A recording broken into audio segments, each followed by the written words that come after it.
నగర సంకీర్తనలో భాగంగా ఇవాళ శ్రీ బసవేశ్వర మందిరంలో హనుమాన్ చాలీసా పారాయణం, లింగాష్టక పారాయణం, సత్సంగం నిర్వహించడం జరిగింది.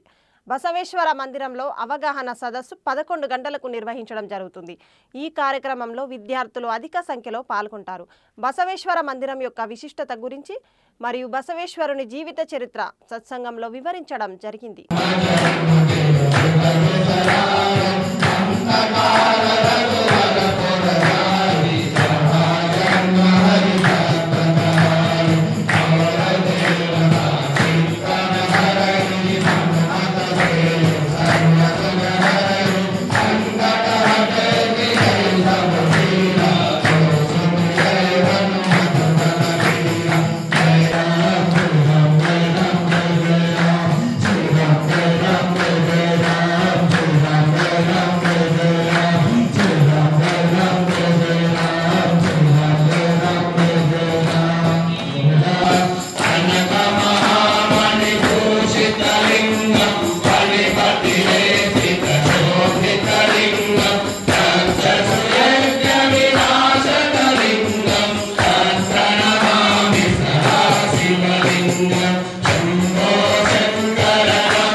నగర సంకీర్తన చేసినప్పుడు 77 మందిరాల్లో నగర సంకీర్తన జరిగింది.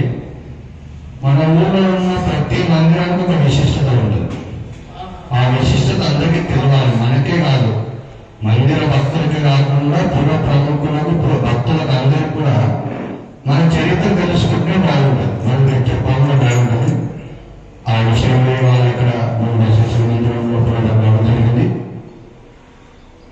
ఇంకో విషయం వస్తే మనందరం కూడా ఈ వచ్చే శనివారం 22వ తారీఖు రోజు సదాశివపేట లోపల ఆధ్యాత్మికంగా కాకుండా మనం దేశభక్తులు చాటుకునే విధంగా వందే మాతరం 150 సంవత్సరాలను దాని యొక్క పురస్కరించుకొని అందరం కూడా గాంధీ చౌక్ దగ్గర, అంటే దీన్ని ఏ విధంగా రూపకల్పన చేయడం జరిగిందంటే 3 కార్యక్రమాలు. ఒకటి వందే మాతరం 150 సంవత్సరాలనే, రెండోది మహిళ వరల్డ్ కప్ గెలిచింది మన మహిళలు. దాన్ని మనం ఇప్పటివరకు కూడా దానికి శుభాకాంక్షలు తెలిపింది, ధన్యవాదాలు తెలిపింది. అదేవిధంగా ఈ యొక్క నషాముక్త భారత్ అని చెప్పి దేశంలో పిల్లలందరూ కూడా ఈ యొక్క చెడు అలవాట్లకు, డ్రగ్స్ కానీ, ఫోన్లో గేమింగ్స్ కానీ అన్నిటి మీద బాగా వ్యసనాలకు ఎదుగుతున్నారు. కాబట్టి నషాముక్త భారత్ అనే అభియాన్స్ మొత్తం భారతదేశంలో జరుగుతుంది. ఈ విషయంలో పరిస్థితి జరుగుతుంది. మనం సదాశివపేట చేసుకునే కార్యక్రమం మన యొక్క గణేష్ ఉత్సవ కమిటీ ఏదైతుందో ఆ యొక్క ఉత్సవ కమిటీ అదేవిధంగా విశ్వహిందూ పరిషత్ రెండు కలుపుకొని ఈ కార్యక్రమం రూపకల్పన చేస్తాము.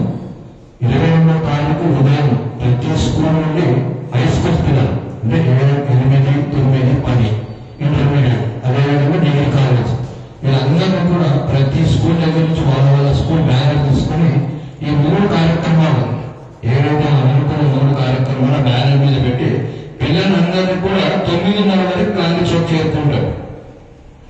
గాంధీ చౌక్ దగ్గర అక్కడ మనం అందరం కూడా సామూహికంగా వందే మాతరం ఆలపన చేసుకొని అక్కడ నుండి మనం ర్యాలీగా మనం ఇక్కడికే బసవేశ్వర మందిరం రావడం జరుగుతుంది. దాదాపు 2000 మంది పిల్లల వరకు ఉంటారు. ఈ వ్యవస్థ అంతా కూడా మనం అందరం ఉండి మీ అందరు కూడా నేను అధ్యక్షుల వారికి అడిగినాను ఈ కార్యక్రమం ఇక్కడ చేసుకోవచ్చు అంటే వారు కూడా సానుకూలంగా స్పందించడానికి ధన్యవాదాలు. మీ అందరు కూడా భక్తులకు, ఈ యొక్క మందిర భక్తుల కమిటీకి అందరూ కూడా మన విన్నపం ఏంటంటే ఆ రోజు కార్యక్రమాన్ని విజయవంతం చేసేందుకు మీకు పూర్తి సహకారం అందించాలి ఈ కార్యక్రమం. ఎందుకంటే పెద్ద ఎత్తున పిల్లలు వస్తుంటారు. మన ఆధ్యాత్మికంగా కూడా దేశభక్తి చాటుకునే విధంగా ఉంటుంది ఈ ప్రాంగణం. ఈ ప్రాంగణం లోపల మదరంగం ఉంది కాబట్టి మనం ఎక్కువ మటుకు దీనికి ఎక్కువ చేస్తున్నాం. పిల్లలకు ఎక్కువైతే కింద కూడా అరేంజ్ చేసే బాధ్యత మనం అందరూ కూడా తీసుకున్నాం ముందు కూడా. ఏర్పాట్లు. ఇక్కడ దీనిపైన అంటే ప్రాంగణం బయట కూడా పాదరక్షలు వేసుకోకుండా పైకి వచ్చి చేసేస్తే పెద్దవాళ్ళందరూ కూర్చుంటే సరిపోతుంది. ఆ రోజు కార్యక్రమం ఇంకా రూపకల్పన అవుతా ఉంది. నేను ఎస్పీ గారి దగ్గర వెళ్ళడం జరిగింది. వాళ్ళు కూడా అక్కడ సానుకూలంగా స్పందించి టీమ్ అంటే నార్కోటిక్స్ వాళ్ళను పంపిస్తాను ఇక్కడికి చంద్రపేటకి మన గైడెన్స్ చేయడానికి అంత ఎట్లుంటుంది ఏం కదా అనేది. దాన్ని వాళ్ళ యొక్క ఆదేశానుసారం మనం కూడా నడుచుకోవాలి. ఏదైతే మన ప్రాంగణం ఏదైతే సభ అంటుందో ఇది రాజకీయ సభ కాకుండా దేశభక్తికి సంబంధించిన సభ కాబట్టి మీరందరం కూడా దీనితో మీరు అందరూ కూడా సహకరించాలి.